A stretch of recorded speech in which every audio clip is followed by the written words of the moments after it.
All right. Can everyone see everything okay?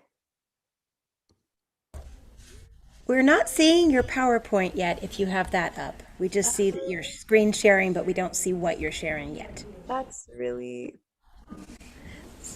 Sometimes it helps to stop screen share and then make sure you click on the right thing. It's been a okay. journey all week with that here.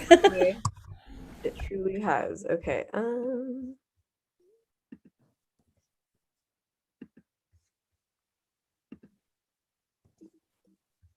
Can you guys see things? Perfect. Okay. Can you still see things? Yes. Okay.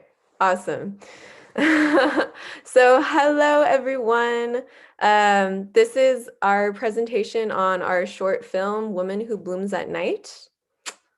Thank you for joining us. And here's a little intro. I'll let Cassie start. So this is who we are, me, you, yam. Hi, everyone. My name is Cassie Kihu Elenice, and I'm the director and producer of Woman Who Blooms at Night.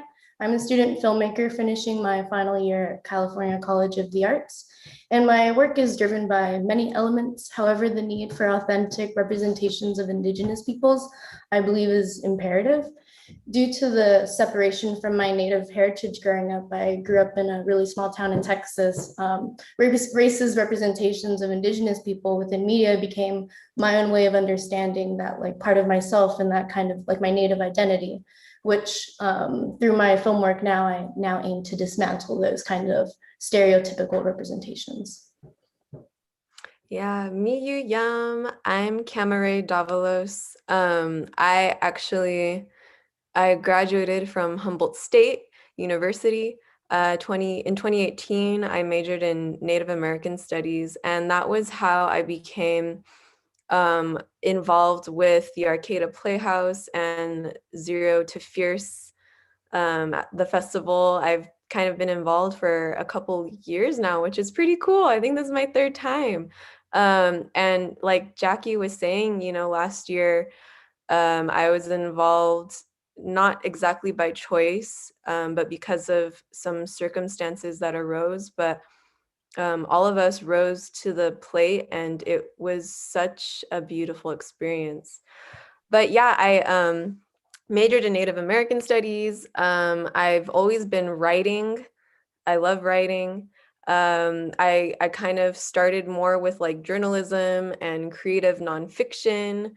I have some pieces in News from Native California, but more recently I've delved into like theater and short plays and short stories, and so now more recently I've delved into cinema and screenplays. So that is really exciting for me, especially as like someone who I wanted to be a director like Cassie. Like when I was in high school, I remember having that drive, and then I remember telling myself, like I can't do that.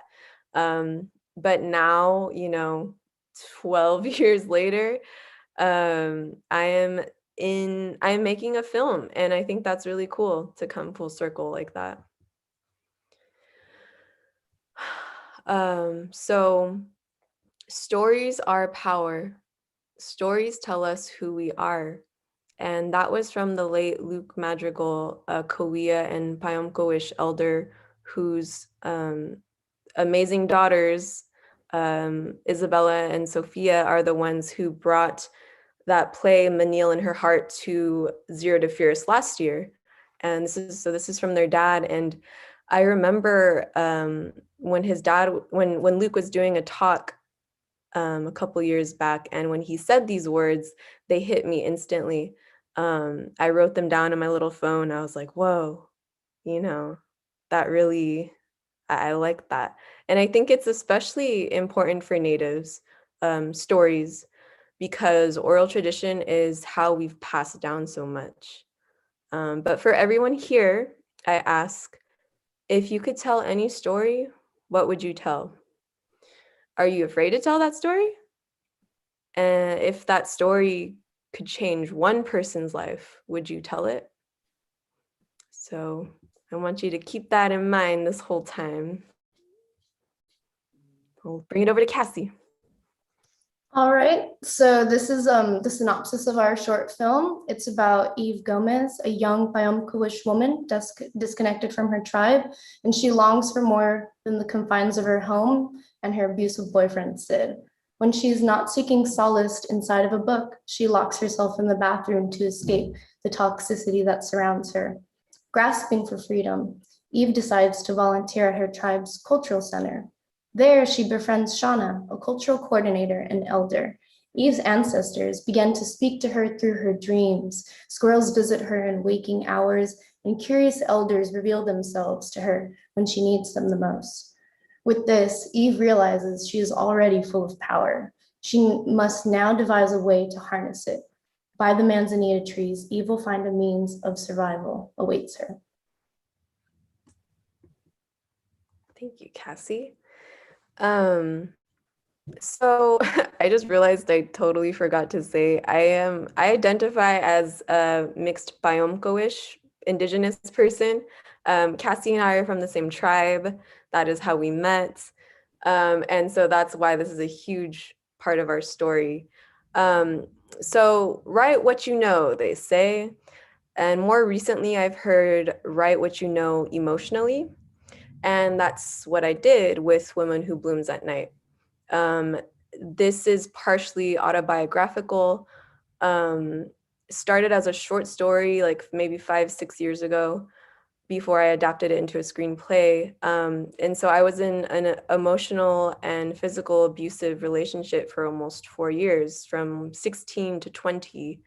I was with this guy who made it nearly impossible for me to leave. Um, so actually in the short story and in the film, like basically, all of the abuse scenes are written from memory. But all the other components are things that I sort of wish I had as I was going through that experience. So I didn't have anything that the protagonist Eve had. I didn't have anyone to guide me. I didn't have any ancestral knowledge. I didn't know how to talk to my ancestors.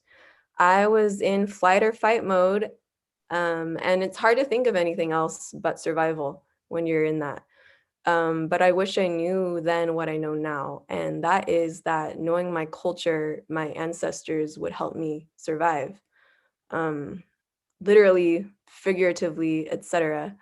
I didn't know how easy it could be to talk to my ancestors, but at the time, I didn't know who to talk to about these things, who was connected culturally.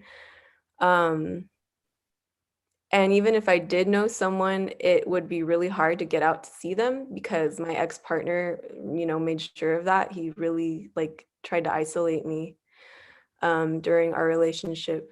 So when I started writing Woman Who Blooms at Night as a short story, everything just flowed like water onto the page. Um, it was like the easiest thing to write, I guess. Very natural. And I think that was part of my healing, to be able to tell that story, like telling it, my truths, but also weaving in those things that I wish I had. That was really important to me. Take it over to Cassie.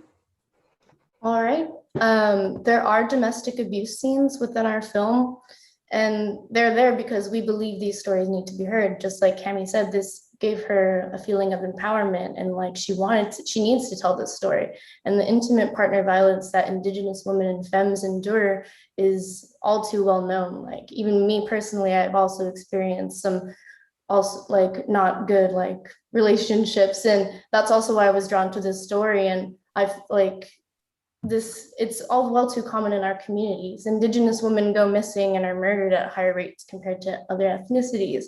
1 in 5 missing, murdered, and Indigenous women who are killed due to domestic violence are not classified as a homicide. Instead, they're being classified as accidental or suicides or undetermined. And Native American women experience domestic violence at rates 50% higher than any other groups. This violence, all like another thing that this film is speaking to, that this violence doesn't only come from the man camps, but also from our own homes. This film is about healing and putting in the work to educate our community so that we can ensure that we can put an end to this lateral violence in our communities and empower Indigenous women.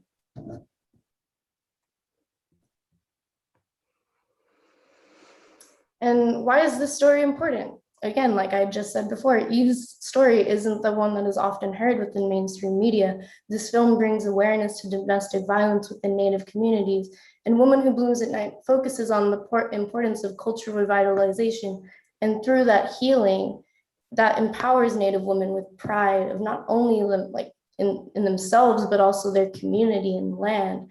And we wanted to make sure that this film does not romanticize or exploit the abuse that Native women endure in any way. And we wanted to make sure that it captures an emotional and spiritual journey of a young Native woman through an authentic lens.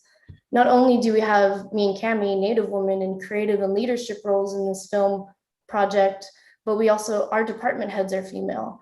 The film is a boys club, and knowing this, Camera and I chose a director of photography, Marta Moreno, to keep true to our feminine perspective. Our gaffer, which is a more physical role within film, is even a female, which is usually not seen on a film set. Yeah. Yeah, and then this also is an important film because it gives voice to those who've experienced intimate partner violence, and it is a way through community empowerment and education. Right now, we're actually in talks with some local Native organizations from Southern California, who provide services to women and their families who are in abusive relationships. So we're in talks about using our film for educational purposes. These organizations are great because they provide shelter, legal assistance, crisis intervention assistance, child spousal support, all things necessary to leave a dangerous situation.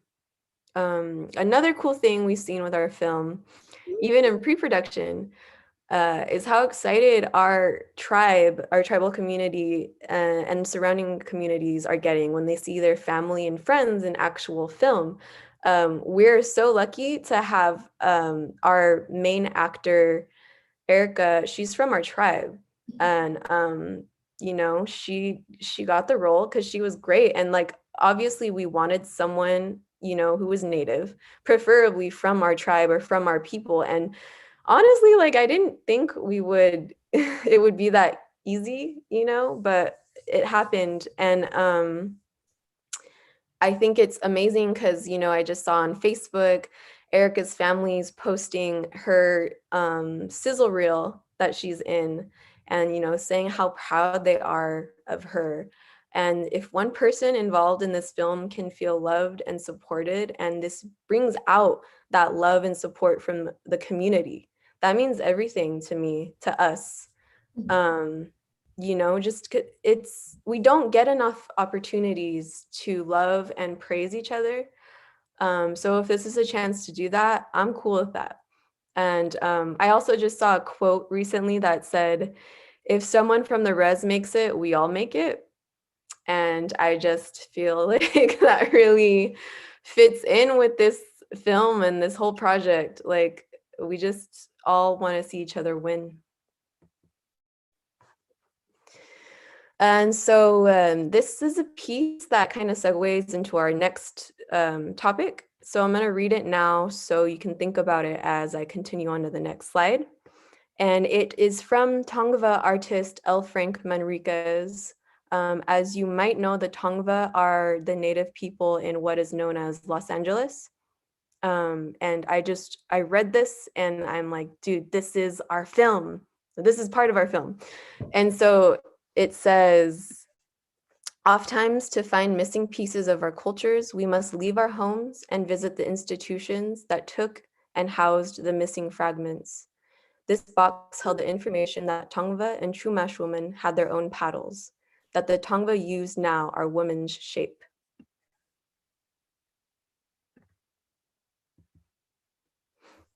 And so when we're going into themes for Woman Who Blooms at Night, ethnographers and institutions are kind of a big one. It's a complex situation. white ethnographers back in the day would gather and write down information from Native informants because they thought we were going to go away. They thought we were going to go extinct. And a lot of times these informants readily gave them this info because they wanted to ensure our people down the line would have these things. You know, they saw everything around them happening, all the assimilation, all the violence.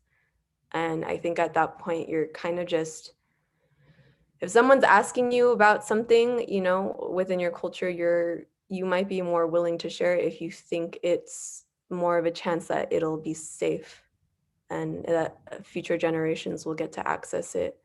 So when writing Woman Who Blooms at Night, I wanted to acknowledge that ethnographers don't have the authority to dictate what our culture means, even though they've written it down. They don't have the right to, you know, pick it apart like a piece of poetry. That's where we come in. And so in this story, Eve discovers that because of the legacy of colonization and losing so much of our knowledges, sometimes those ethnographer notes are all we have left. And that's something that kind of comes up a lot in this story. And another really important theme is that the lack of respect for the land and for Native women are intertwined. So for example, a report by Canada's National Inquiry into missing and murdered Indigenous women showed a strong link between oil extraction zones and the MMIW crisis,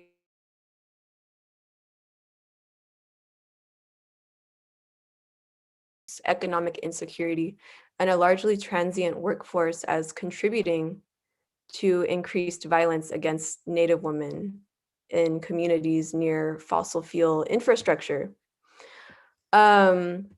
So the reason I bring up the links to violence against the land and violence against women is that it relates to our story. The abusive boyfriend, Sid, he doesn't respect Eve and he doesn't respect the land. And we see this, you know, when he ingests this sacred flower he knows is dangerous and he knows the cultural importance of it. And he essentially has the worst trip of his life because of it. And I think this is important because it's letting you know, don't mess with nature because it'll do what it has to do to teach you a lesson. And it'll do what it has to survive, just like anyone in a life-threatening situation. And then you know, another really important theme is cultural revitalization. Super important. In the film, Eve wasn't raised learning her culture, you know, pretty similar to me and Cassie. And this really affects her identity and the way she moves through the world. You can even say it's jaded her a bit. As she learns more about her culture, she gains more confidence. And finally, she's able to leave her abusive situation. So I'll let Cassie handle this last theme. Yes, this story is a coming of age story. Eve is transitioning from teenage adolescence into young adulthood. And I think that like coming of age, it's like, this is a whole transition. This is a journey of hers. She starts off isolated and feeling small. And in the end, she's empowered and confident. And it's just like, it's a whole transformation. Yeah, that's what I said. As well as a coming of age story for Eve, it is also a coming of age story for our antagonist, Sid, the abusive boyfriend, where culture teaches him to respect not only women, but also land.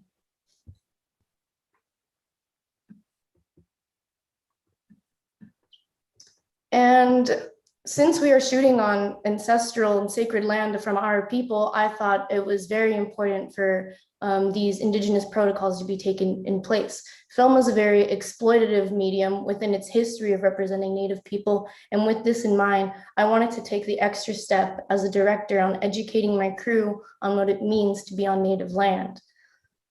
These protocols were inspired and referenced to the On-Screen Pathways media production guide to working with First Nations, Métis, and Inuit cultures, concepts, and stories, communities, cultures, concepts, and stories. In my hopes of decolonizing our film set, we had every crew member, native and non-native, sign these protocols.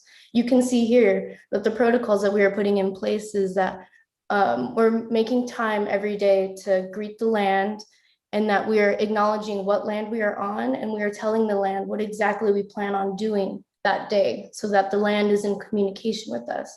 And again, like even in community with each other, like we need to be in communication with each other. And film film is it's a hierarchical medium as well, whereas I'm the director, but I'm also want to be at the same level as anybody else on set. Like me and Erica, our main cast, we are equal in this. Her face is on screen and my name's on it and her name's on. Everybody's like this is like all I want is for everybody to know that we're generating a community of like an experience of love and talking about real people and real communities. And we also made an important thing to not fuck around, where I don't want any sexist jokes to be made. And again, Boys is a Film Club, where I've been on set and jokes have been made regarding females, and it doesn't make me feel comfortable. And me as a woman, I want to make sure that everyone on my set feels comfortable at all times. And that I also like, which goes into the next thing where we want everyone to care for themselves and others. We're also implementing that we have 2 community liaisons that will be on set for the crew and cast to ask questions. And with all this in play, we hope that our crew leaves this experience with this awareness of the responsibility they have as a person living on stolen land. Yeah. Yeah, so a little bit about that, like how we're filming on native land. So in 2019, myself, along with 2 other Payamco caretakers, secured resources to bring about 300 acres of ancestral Payamco and Kauai lands back into Indigenous care. With this land, the intention has been to focus on cultural revitalization, education, community and ecological health, and food sovereignty. So filming Woman Who Blooms at Night on this land fulfills our responsibility to cultural revitalization, focusing on Native storytelling as that medium. And I just think it's really cool because, you know, acquiring this land and taking care of it, that was not my idea at all. Like I didn't think that we would be filming anything on this land. Like that wasn't really, it wasn't even on my radar. But for this to kind of happen so naturally, I think is really awesome. And I think this is back to Cassie. Yes. All right. So, how is storytelling activism? Film is storytelling, but it expands further than the final cut on the screen, which is exactly what I felt that I needed to put those protocols in place. It is not about what ends up on your TV at the end of the day, but the way in which you make space for these stories to be told. Because film, again, like I've said before, like it's very exploitative. Even the nature, the sounds of it when you shoot someone, when you cut between shots, everything sounds so violent. And I wanted to make a space for everybody to feel comfortable. And that's what I think social change is all about, that everybody is in community and everybody's equal. And Cameron can expand more on how that has affected our crew and cast in positive ways. Yeah, so this has opened up a lot of honest dialogue between cast, crew, and beyond. For instance, during pre-production, we've had talks with our crew about, you know, devastating impacts of colonization, which allowed us to consider the ways we interact with each other and systems of oppression. Um, One actor talked, you know, about growing up with machismo and toxic masculinity in their household and like how they didn't want to pass that on. And actually, you know, a few of us talked to, you know, were able to share that after this person shared that. Um, and, you know, this film is a reminder of that. Another one of our actors was in somewhat of a similar abusive situation as the protagonist. And for them, literally saying some of their lines felt very cathartic because it was like they were saying it to that person who put them down. Um, and hearing that, I got really emotional because I was not expecting that to happen, you know? Um, and I think that's what's really cool about storytelling is, and, at the most basic level is like, you are in this safe space, when you create a safe space, you help people feel safe to talk about anything. Um, and another example, and this is someone who's not part of our crew, but they're a fellow tribal member. I asked them to read the script, and they were telling me that they never realized how impactful the cultural center was to people. And now the cultural center is where Eve, our protagonist, goes to kind of escape, in the daytime from her boyfriend. Anyway, so this person was telling me they didn't realize that the cultural center could be this sort of refuge or safe space that allowed tribal members to grow and learn. And it's funny because this person, they've worked there for years. And so I feel like once you see it represented in media or fiction, you have this epiphany and you view it in a whole nother way. And like, I think that's really cool because if you can tell a story and like pick, a mundane place, quote unquote, um, and really and put it in a different light or a different perspective through like storytelling format or film or whatever, like it can really have some light bulbs go off. Um, One more example, our one of our producers, he let us know like on Thanksgiving, he prepared a Thanksgiving speech for his family to tell them about Indigenous people and what, really happened to us and what is still happening and how we're still here. And I thought that was really cool. Like, they didn't have to do that, but they did it. And that's what's important also about having, non-native crew members part of this. They're learning too. Um, and then also, using film as education to gather public support and to advance policy. Like usually it's documentaries that have been used in this format or in this way. Like in the 1930s, The Plow That Broke the Plains, which is a film about the social and economic effects of the Dust Bowl. But, we aren't a documentary. We are fiction. And so I think it's powerful that you can still, the power in film is not limited to nonfiction and documentaries. For instance, I love the show Pose and Cassie does too. And like, yeah, like that's that's fictionalized, but that tells really important story um, about LGBTQ, members. And so like an organization theoretically would screen our film, and that would stimulate conversation. That's one of the best things that could happen. But beyond that, screenings can be used to mobilize people into action. They can have something where you can contact your local government officials, like maybe they'll give you the resources to do that, the names and numbers to reach out to. And they might also emphasize joining a local activist group. And that's kind of what I imagine maybe would happen with our film being used with one of these organizations that, you know. And yeah, another cool thing was attract and influence the media.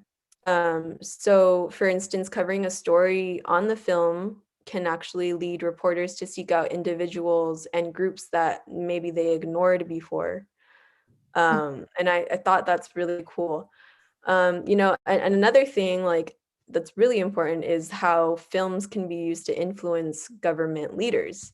So there is this documentary called Sacrifice about Burmese girls being recruited into Thai sex industries.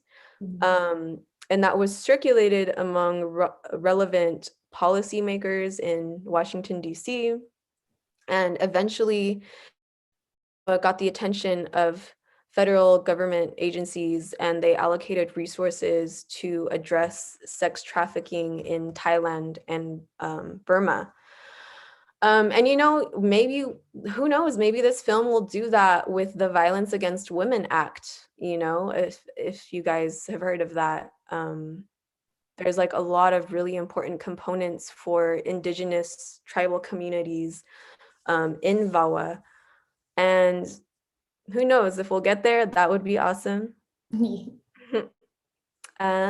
Cassie? All right, so these are some just inspirational quotes that we think relate to our film. And yeah, here's one from an Afro-Indigenous educator.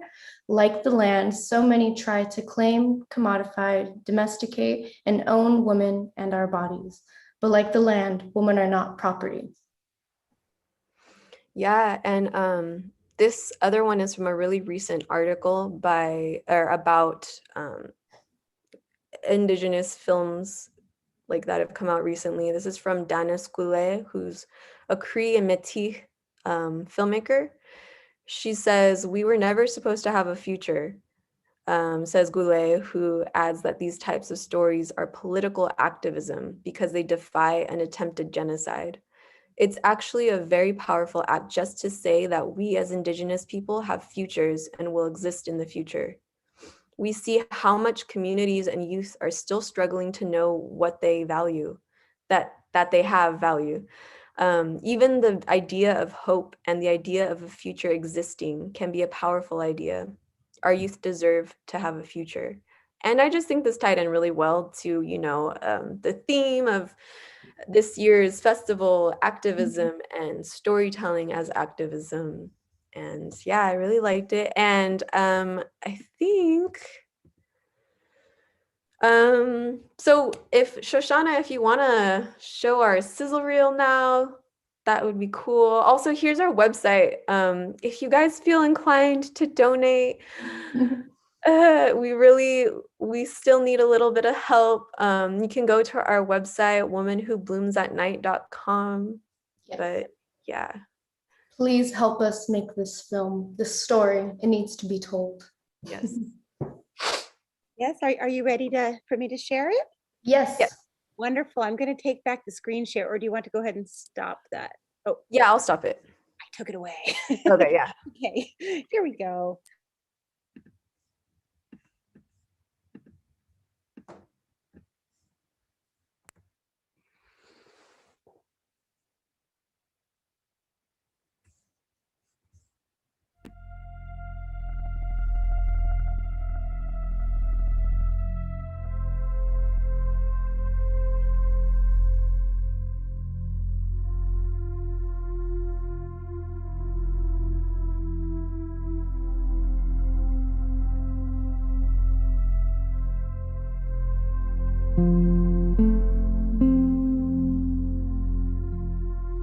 While basket weaving together, Camaray and Cassie began to talk about Camaray's short story, Woman Who Blooms at Night, and the conversation began to spark on how to bring this story to life.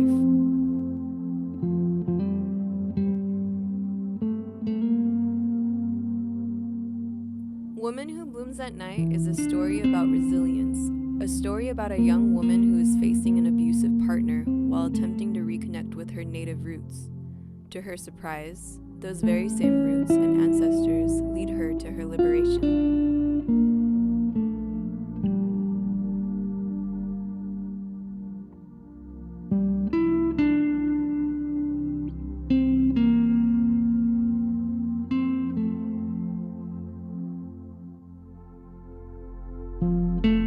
It was important to us that the story was told from a feminine perspective, and in staying true to that, Marta Moreno was brought on. Marta is our director of photography, and through her well-developed visual style, we'll be bringing our story to life. With her and the rest of our young yet experienced crew, we've made it of high priority to tell this story at its full capacity.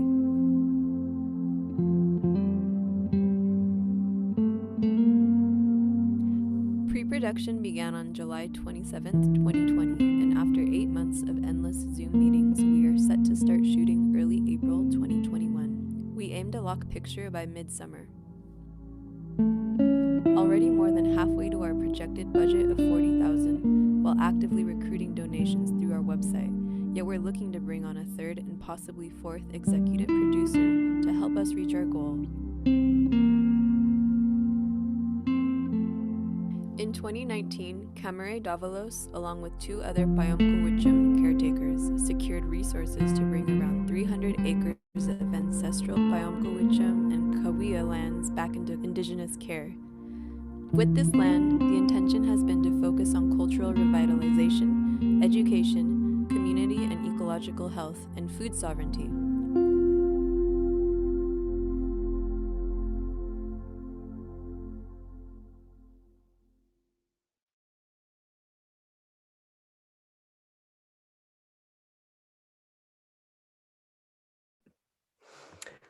But yeah, so that's about it, guys. But we're very open to answering any questions that any of you might have.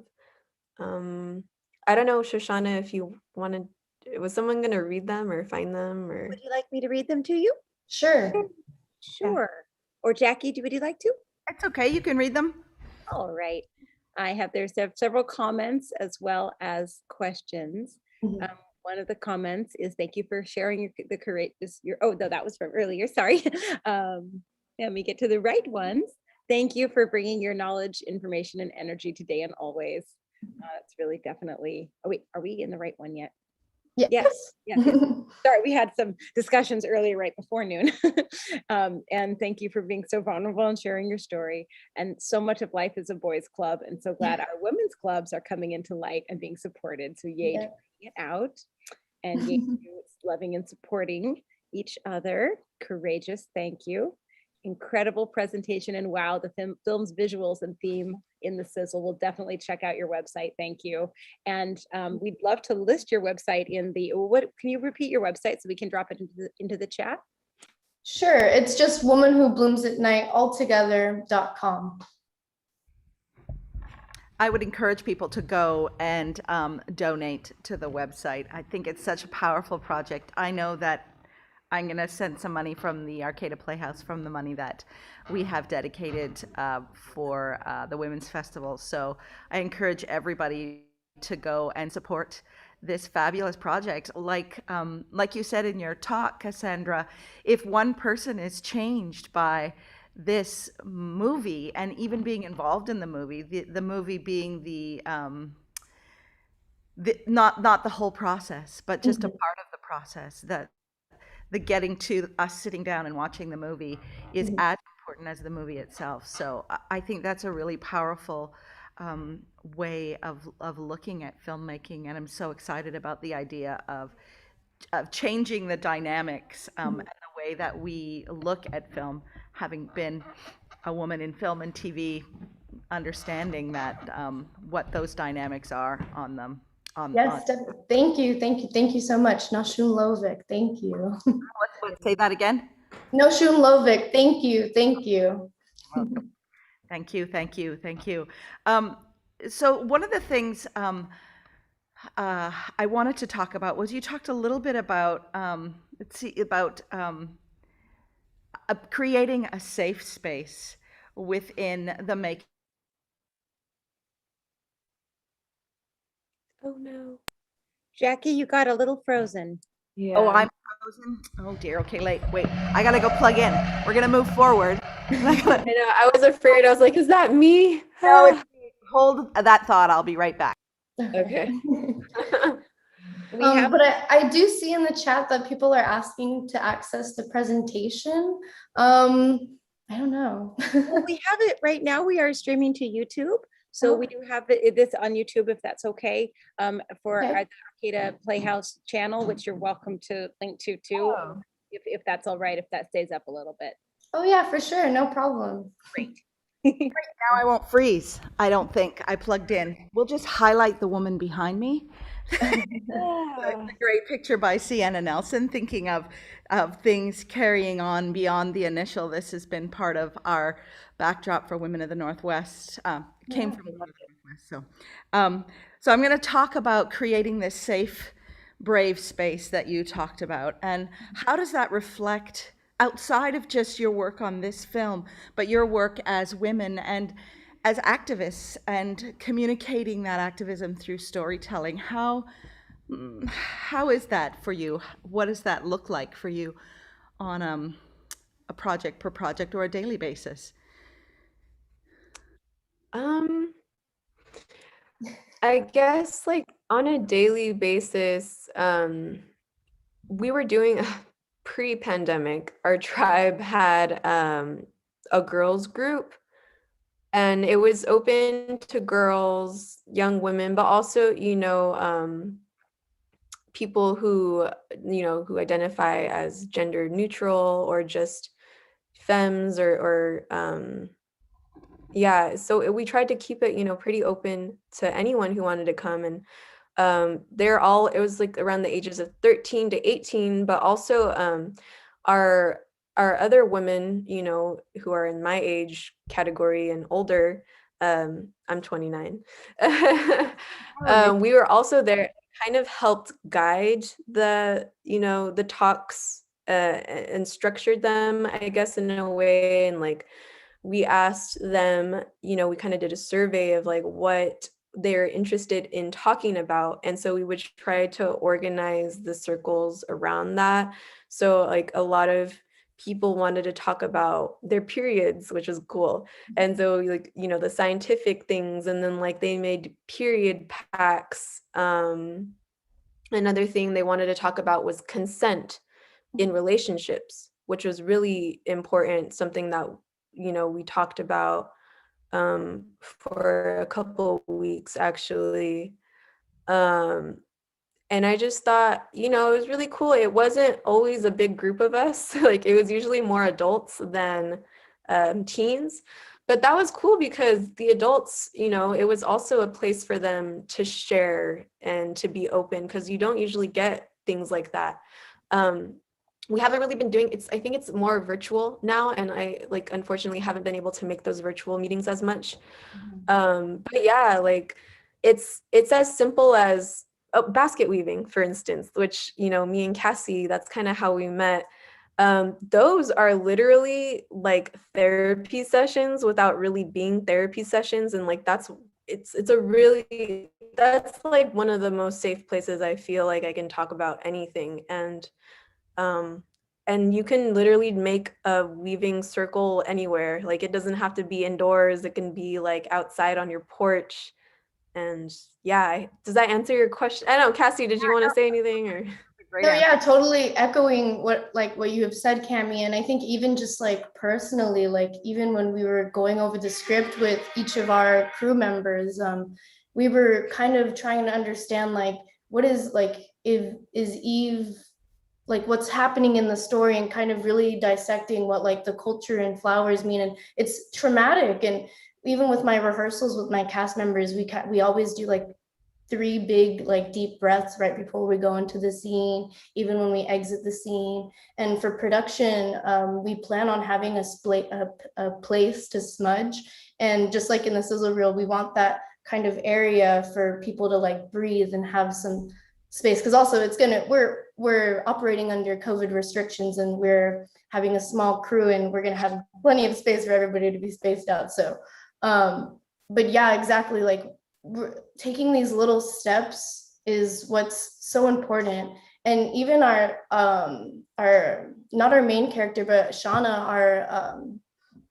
our side character, she, in her own personal work, Jessa the actress, she's a therapist, and she's even offered to, if she's not on set, she would be even to call the cast members after a really hard scene and kind of talk them through it. And I love that almost everyone in this team understands that this is heavy content, and that we all need to like lift ourselves up to kind of deal with how heavy it all is. So yeah.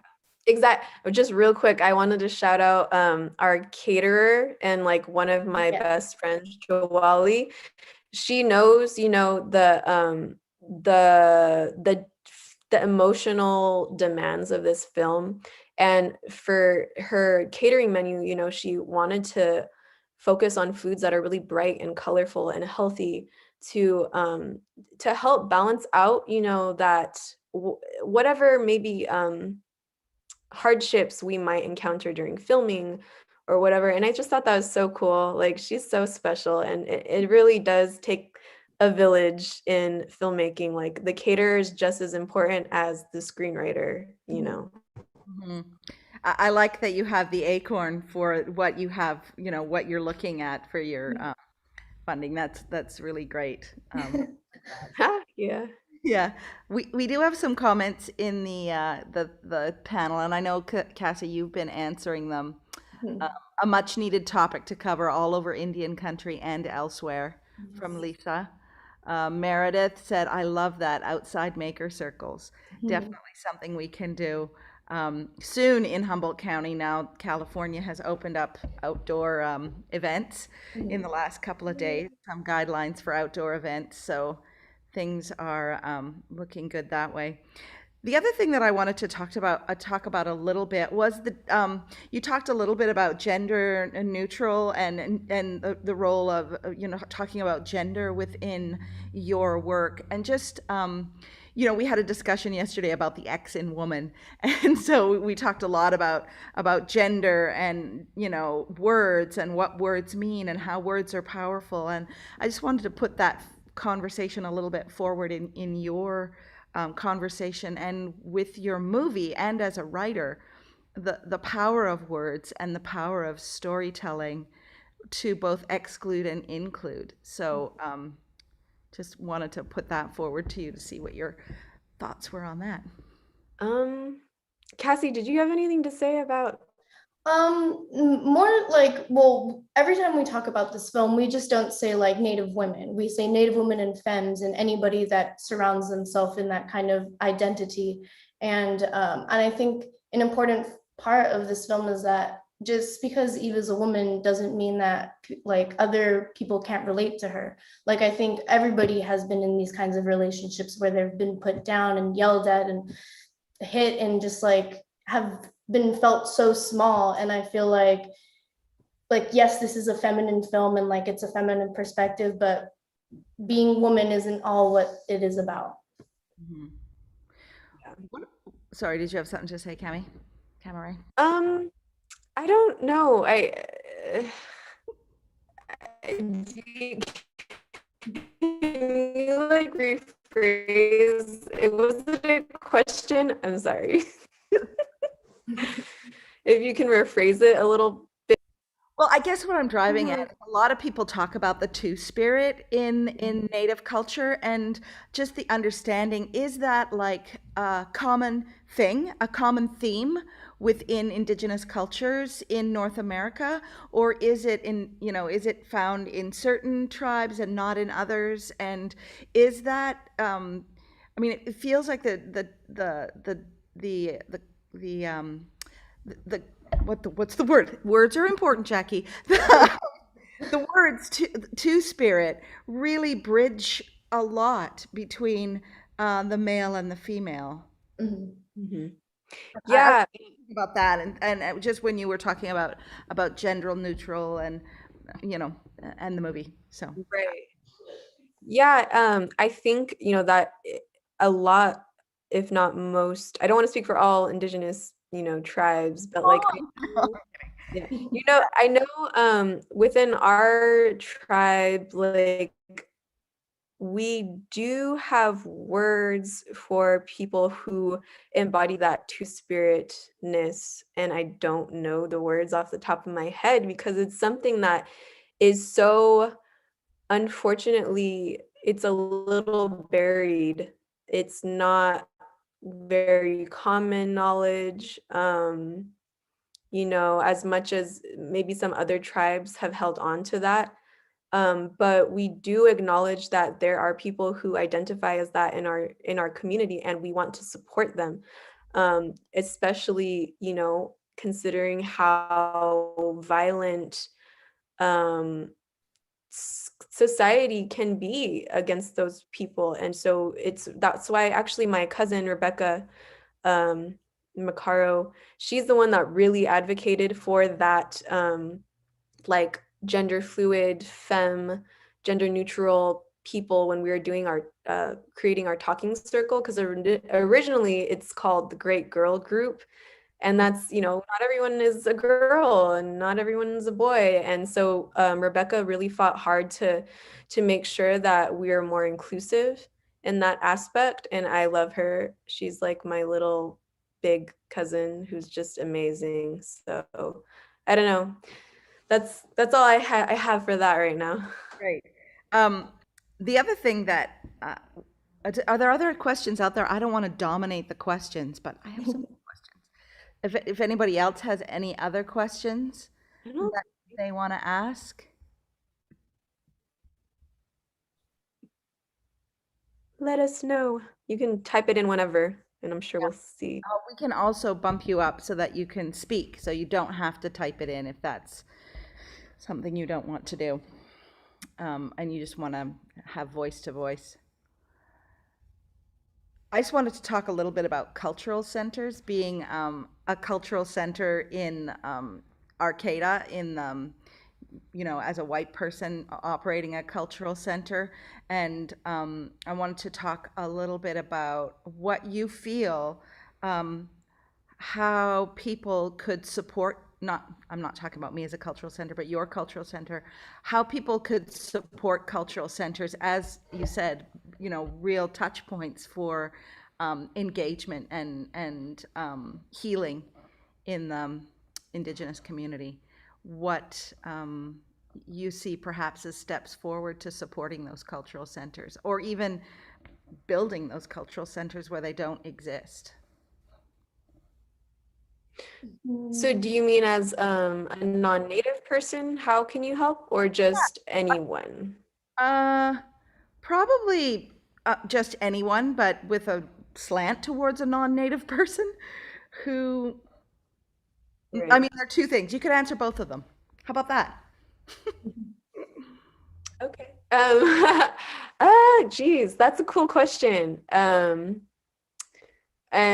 off the top of my head, I don't have the best answer. Like the one thing I can think of, and this is hard, because one of the things our cultural center does is, and we talk about it in the film actually, is we try to make sure that our old village sites and sacred sites and cemeteries, aren't bulldozed over to create suburban houses and like coffee shops and retail stores. And this happens so much in Southern California, as you can probably imagine. And I have a family member who works at the cultural center who has got calls from people sometimes who live in a very in a place where they built homes over our village sites where they weren't supposed to, where we were advocating for them not to do that, and they did it anyway. And so now those people call up, our tribe's cultural center, and they're like, can you come over and sage our house? Like there's all this activity here, like, and we're just like, sorry, like, but it's like, it's not the homeowner's fault per se, it's more of the developers that don't listen to us and continue to build on places where we ask them not to. So I think maybe like helping us out as an everyday person could be just to, everyone needs a house, everyone needs to live somewhere, but maybe to be mindful about asking and researching where you are, like whose land you're on, and asking about, just delving into that further, about where you are, where your potential home is. And I think that would kind of help us. That could possibly help our cultural center, for instance, if we have more people advocating for us, aside from Native people, and like actually asking these hard questions to like developers and realtors and all of that. I think that could start that conversation, and it could kind of go a long way. Yes, to piggyback, echoing exactly what Cami had said. And I think the first step is always like awareness, like know where you are. And the best resource is the native land map. You can just look up native land map on Google, and the first link is there, and it'll tell you whose land you are on, and it'll give you specific links to websites of those tribes. And I think that's the best place to start, with a Google search and learning about who are you, what land are you occupying? And yes, exactly. And then if you really do want to take a step further, then going into those websites, going into the contact us page and reaching out and being, what in ways can I help? Or even maybe like donating like food to local native communities that you know, or even like anything, like opening up all purses and everything. But yeah, the link to the native land map is in the chat. Thank you, Haley Davis, shout out. And yeah. And like Dr. Katja was, Yeah, give the land back. Land back. Exactly. You want to know how to help? Give the land back. exactly. Yeah, I mean, I've heard her so often say that. Yeah, you want me? Okay, give the land Yeah. back. I can shorten my talk really quickly. So, and Yeah, it's becoming more. Yeah. Keep going. Yeah, I wanted to say one more thing. I don't know if anyone runs into this, but this has happened a lot down here in SoCal, where people will, especially living in rural areas, some non-native people have found some of our belongings, like what you would call artifacts, like pottery or grinding rocks. And sometimes they want to keep them and like put them in their homes and like weird stuff like that. And we ask you, please don't do that. Um, I think if anything, like just leave them there in the ground or in the land where you found them. Or even like, do some research into whose land it might be, maybe call up or contact local tribes and ask them. And that would probably, they would put you in contact with our cultural center if a tribe does have one, which they usually do.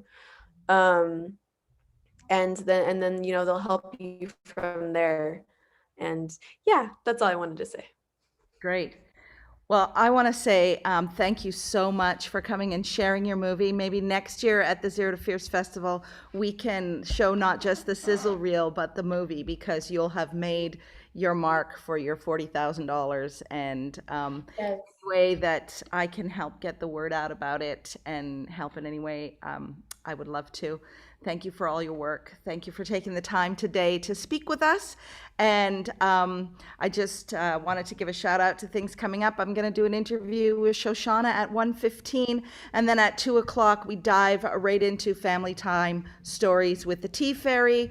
And Shoshana's going to do some microkinetics, and we're going to have some fun things go on. Again, thank you so much for your dedication, your heart, your just thank you for being resilient, and I just support so much what you do in any way that I can. So Thank you so much, Jackie. Thanks for inviting us here and giving us this space. great. Yes. And thanks to everyone who watched and everyone who, helped. Shoshana, thank you. Yeah, and Haley in the back room there. Yes. I'm putting everything. Haley and Shoshana are in the command central, and Mackenzie. So they're all on the back end. So thank you so much. Be well, and we'll see you. Let us know also Yes. if you guys have any questions, or I don't know. I guess I'm like trying to think of like, I guess you can email me. I'll put my email down just if, I don't know, people want to know something To the Playhouse and about we'll the film. you. And if Cool. people want to make donations on the tip All jar, right, thank you guys. we can forward it on to you as well. So You can also reach out to our Instagram and ask questions through there. But yeah. thank you so